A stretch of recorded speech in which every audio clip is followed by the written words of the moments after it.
Joining me now is Sky News contributor Louise Roberts and news.com.au entertainment reporter Bronte Coy.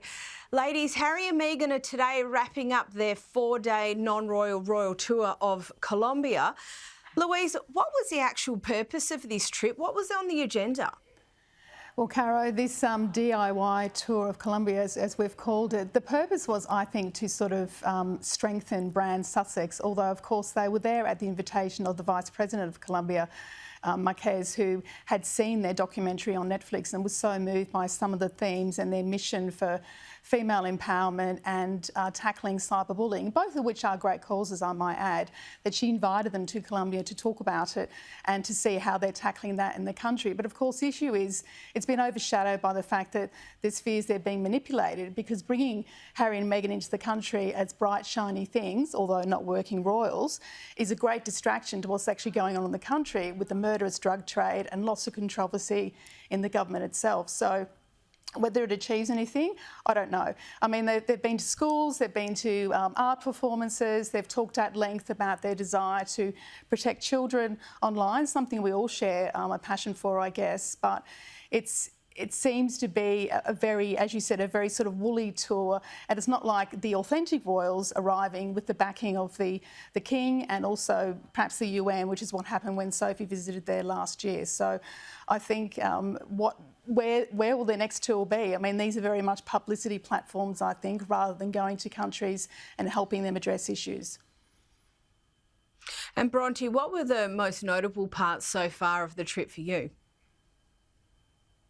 So Harry and Meghan are really fantastic when they're mingling with communities. There's amazing photo ops of them with kids, and I love to see all that. That's the stuff that gets beamed all over the world. But look, it's been more than 4 years since they quit royal duties, and I should probably let this go. But the thing that struck me watching this unfold is, as you said at the top of the show, the purpose of this trip hasn't been made very clear, and I think that's because they haven't got the backing of the monarchy to actually create a proper royal tour, even though this looks like one. And at the end of the day, if they want to do non-royal royal tours, really, it's just such a shame that they weren't able to make it work within the monarchy. And also having had a year like the royal family has had, where there's so few members out and about at certain periods because of their health issues, you know, I look at it and I say, it's a shame. It's a wasted opportunity. When they have purpose and focus and they're being deployed effectively, Harry and Meghan are a really powerful asset. And I think it's a real shame that it's all gone the way it has. But I know I should let it go. It's been years. I don't see you letting it go anytime soon, just quietly, but still with you, Bronte. And it's been reported that Harry won't go back to the UK for his uncle Lord Fellow's funeral due to security concerns. Look, he's just been in Colombia, and I know he's had security there, but he's having a bit of a lend-of-us, isn't he? Yeah, look, that's the reason that's emerged. It's an interesting one, as you say, given where he currently is. But this is really quite sad. You know, it's very well documented that Harry's relationship with the royal family is very fractured, but he is said to be really close with his mum's family. And so this is his mum's sister's husband who passed away late last month. And there's going to be quite an intimate service for him. The date hasn't been released yet. But this is the kind of thing you would expect that he would attend. It's an important, significant family occasion, and they'll all get together and mourn. But you know, he has been saying he's had this ongoing battle with the UK Home Office over the decision to strip him of around-the-clock police protection. And he is saying he doesn't feel safe going back to the UK. So that's one reason, although I will say, and again, in reference to that fractured royal family situation, this is another family occasion where William is likely to be there and other members of the family. And it will just be extremely awkward to have Harry and William in the same room. They, by all accounts, haven't really spoken for 2 years. So this actually happened, of course, a couple of months ago. We had their close friend had his big wedding, and Harry would have attended. He'd be expected to attend, but again, didn't want to go and have that face-to-face with William and also overshadow the event. So it's just awkward all around. And Louise, an interesting piece in the Times this week ahead of Prince Harry's 40th birthday about how he constantly looks to the past. I'd be really interested in your view on that take. Oh, it was a great read, wasn't it, Caro? And I think the fact that he's turning 40 on September 15 is a time for him to stop with the retrospective bitterness and stop commercialising it as well and look forward, look to see what he can contribute to actually getting his family back together. I mean, there were so many fantastic nuggets in that piece. I've really felt quite sad, though, when I read the line saying that William doesn't even talk about his brother anymore. He's focused on his wife and his children, and Harry doesn't even come up in conversation, although Charles, of course, we know is pining for some kind of reconciliation between his boys and indeed himself and Harry too. But also, Harry said, well, from a very young age, he had obviously Diana's friends and Diana's family, as Bronte's mentioned as well, but also his school friends from Eton, his army mates, a very solid set of friends that he should have around him still as he's facing his 5th decade as well. But he doesn't have that. He's in Los Angeles. I mean, Meghan's fine. Meghan's got her school friends. Meghan's got her acting network. And I mean, she doesn't see her father, but she certainly does see her mother.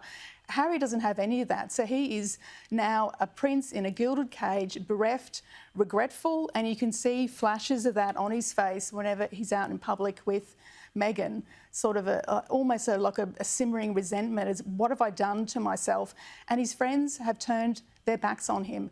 To them, to betray your roots, your aristocratic friends and so forth, and your family so publicly, and to make money out of it, they've just turned their back and said enough. So he's on his own. It's very sad.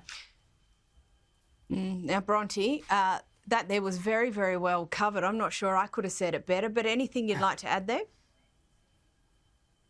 Yeah, the thing that struck me throughout this article, and as Louise said, it's just about purpose. I think Harry is someone who's just struggling to find purpose. And to be fair on him, I have always thought he's very talented in connecting with people. He can, we see it through the Invictus Games and when he's, out and about with causes he cares about.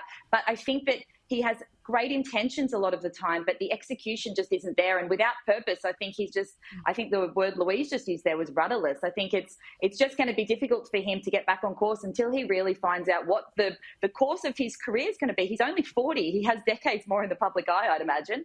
So we need to see what he's going to do next. Absolutely, and it remains an issue. And Bronte, just staying with you, we know the royal family's currently on summer vacation at Balmoral, but it doesn't appear to be solely recreational. It's been reported that there's apparently crunch talks afoot. What do we know about this? Yeah, so the family all gets together at Balmoral, as we discussed last week, for their summer holiday. But during that time, one of the benefits of having all the senior members there together is I suppose they are all in the same room and they can talk about some of the big issues that are going to come up over the next year. And last year was very retrospective. It was Charles's first time hosting after the late Queen's death, and I think that was just about honouring her more than anything. But this year they are looking toward the future, and reports have surfaced that one of the major items on the agenda this year is how best to move forward without Harry and Meghan, and also discussion around whether they should keep their titles and peerages. Now, getting rid of those would create possibly a lot of complications. I don't imagine that is something that they will do. But at the same time, this is an issue that just keeps surfacing. So I think they're all keen to just make final decisions in this area, have a strategy moving forward, and just stay the course on that now and sort of draw the line in the sand. Absolutely. And Louise, there's been an update this week on Princess Catherine's health. What do we now know? Well, we were treated to that wonderful video, weren't we, where they joined Snoop Dogg, of all people, and David Beckham congratulating Team GB for their great results in the Olympics, and she congratulated them, looking very relaxed. Of course, William stole the show slightly with his sort of summer dad beard, which has caused a bit of fun and games, I guess, in a way. But also we understand that Kate is on the road to recovery. There's very little detail directly from her, but certainly some royal experts in the UK, and I would indicate the Daily Mail's Rebecca English is one of those, has said that the treatment is going well and she's very much looking forward, not looking back. But of course, it is still a day-by-day situation, I believe, for Kate. And Bronte, some of King Charles's first banknotes have gone to auction. They've sold for an eye-watering price. Can you tell us about it? Yeah, so at face value, they were just under £80,000, which is about $150,000, but they've sold for about just under £1 million, which is nearly $2 million. These were auctioned off by the Bank of England, and they're among the first banknotes that had Charles's face on them that went into circulation in June. So they're extremely rare. And all the money that's been raised from that will go to several charities. So it's a really great initiative. And, for people that collect banknotes, a very exciting find. And I will finish up here on a fun fact, which I didn't realise. The Queen, the late Queen Elizabeth, was actually the first monarch to be honoured with her face on a banknote, which was only in 1960. Oh, how fabulous. I didn't know that either. No. Now, Louise, lastly, and I've only got about 30 seconds for you, Princess Anne celebrated her 74th birthday this week. Great occasion for us to look back on the life of just such an exceptional woman. That's right, and we're quite the fans, aren't we, Caro? We've said this before, I think, on this program. Absolutely.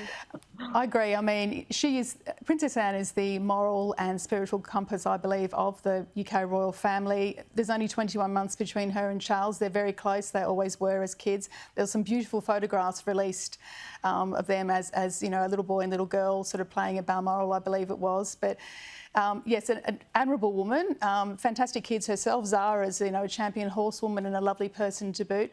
And I think some of Princess Anne's missions in life, frugality and duty, are just wonderful. Oh, totally agree.